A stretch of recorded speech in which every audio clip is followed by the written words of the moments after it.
but the fall of Ramadi has galvanized the Iraqi government. So with the additional steps I ordered last month, we're speeding up training of ISIL forces, including volunteers from Sunni tribes in Anbar province. But the fall of Ramadi has galvanized the Iraqi government. So with the additional steps I ordered last month, we're speeding up training of ISIL forces, including volunteers from Sunni tribes in Anbar province.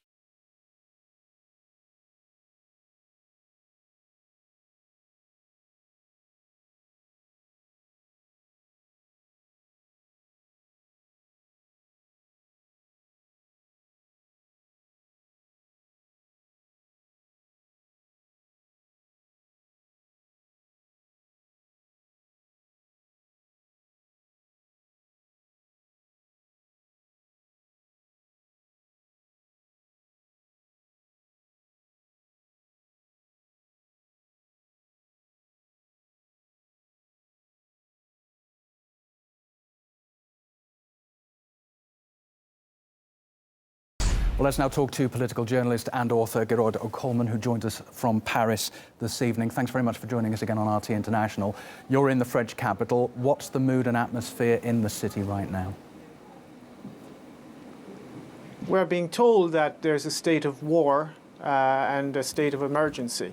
We've had this before. We had this in January, and for several weeks we had non-stop sirens and non-stop chatter on the radio about the threat from radical Islam and terrorist groups and so on. And so we're having a kind of a replay of that, but it has been, I think, accentuated, and we're going to have an intensification of the media campaign, which is essentially a propaganda campaign to make people in France fear Muslims. We need to be clear about the origin of the war on terror. The war on terror is, I quote, orchestrated from abroad. These are the words François Hollande used to describe this terrorist attack. Well, the attacks that have been continuing to destroy Syria, to massacre its population, have also been orchestrated from abroad. They were orchestrated by NATO, and they've been carrying these attacks out against the civilian population of Syria for 4 years now. And this is a terrorist campaign that is also orchestrated from abroad. And people in Europe need to understand that there is a war that is becoming global, that is being waged against civilian populations in particular. It is a form of neo-imperialism and neo-colonialism which aims to divide and conquer European and Middle Eastern and African and the world's population, for that matter, and to make them submit to a global order that does not serve the interests of most of the people on this planet, but that does serve the interests of a very few ruling elite, a very small, tiny, and particularly tyrannical ruling elite. There is no war on terror. There is a war that is being waged using proxy groups, terrorist proxy groups, and they are being used against nation states who are resisting US and Israeli hegemony, and they are also being used as a means of disciplining the workforces in Europe. In a period of mass unemployment and austerity, you now have terrorist attacks being committed by terrorists funded, armed and trained by Western intelligence agencies. There is no such thing as ISIS. ISIS is a creation of the United States. We know that from official sources of the US military themselves. Declassified documents from the Defense Intelligence Agency have confirmed that. And the French government is now attempting to drum up support for more military intervention in Syria. And what they want to do is they want to get in on the game. The game is almost lost. The Russians have routed much of the Islamic State. You now have Islamic State militants coming into Europe disguised as refugees. That will destabilize Central Europe, and the French government wants to get in on the game in Syria and prop up those so-called moderate rebels. There are no moderate rebels, of course, in Syria. There are Al-Qaeda and ISIS militants, terrorists who have been beheading people, eviscerating people, absolutely creating chaos and genocide right across the region, and this does not serve the Syrian people or anyone other than the Western corporate elites and their geopolitical interests. What do you expect France to do now in the light not only of Friday's terrorism, but 10 months on from Charlie Hebdo? It's not going to ease up on what it's doing, is it? No. Much depends on how the French public will react. If they will, we are being bombarded now with a media propaganda campaign. There's this non-stop talk where we're told not to go out in the street. We're supposed to be fearful and keep quiet and so on. I think there is going to be a campaign against dissidents in France. They're very worried about the new media that has emerged in recent years, and they are very worried about the alternative media.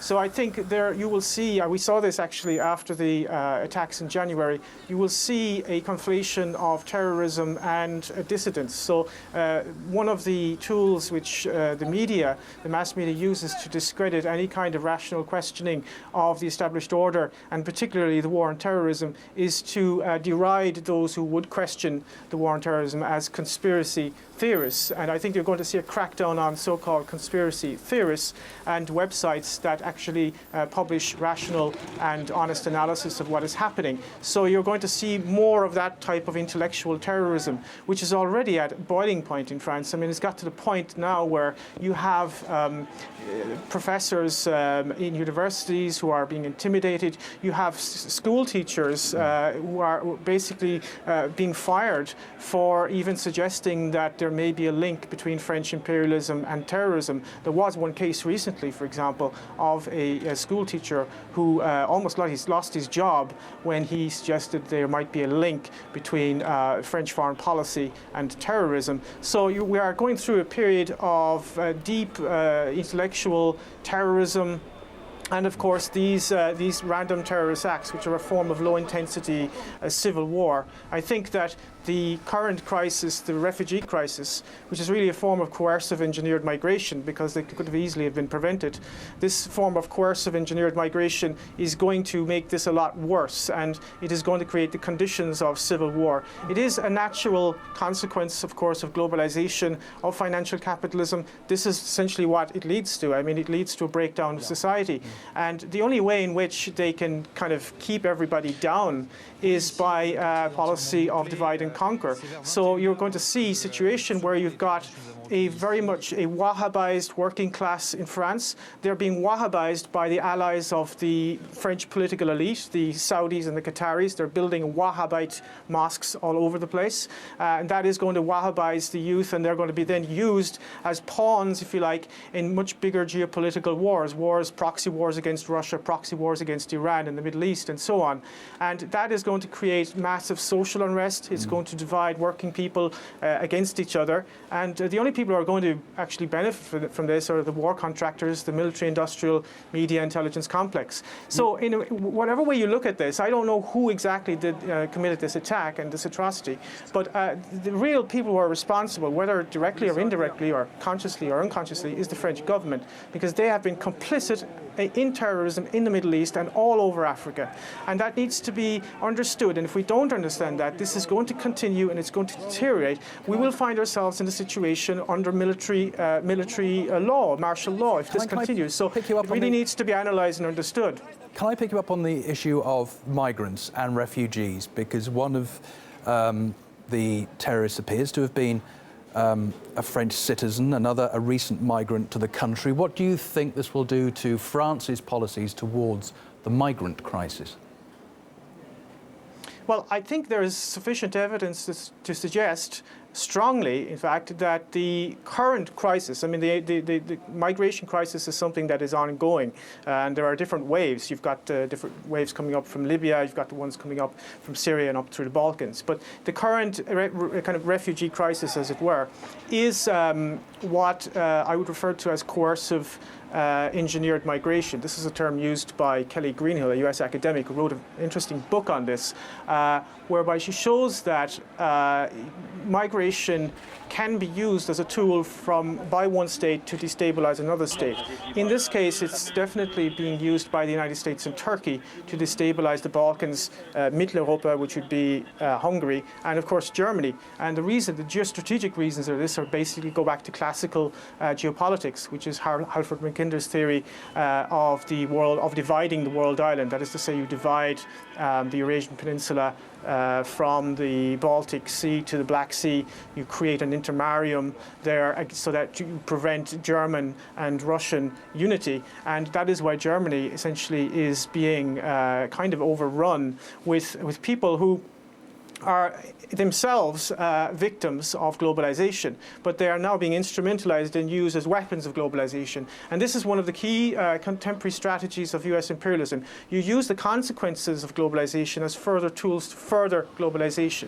And I think there is no policy in Europe to control immigration or anything like that. I think that the key question here is not actually controlling immigration. The key question is stopping this geopolitical destabilization of Europe. And some countries are attempting to do that. Hungary is attempting to do that. Bulgaria is attempting to a certain extent to do that. In other words, trying to find out who's an actual refugee and who isn't. They're prioritizing women and children, for example, in Hungary.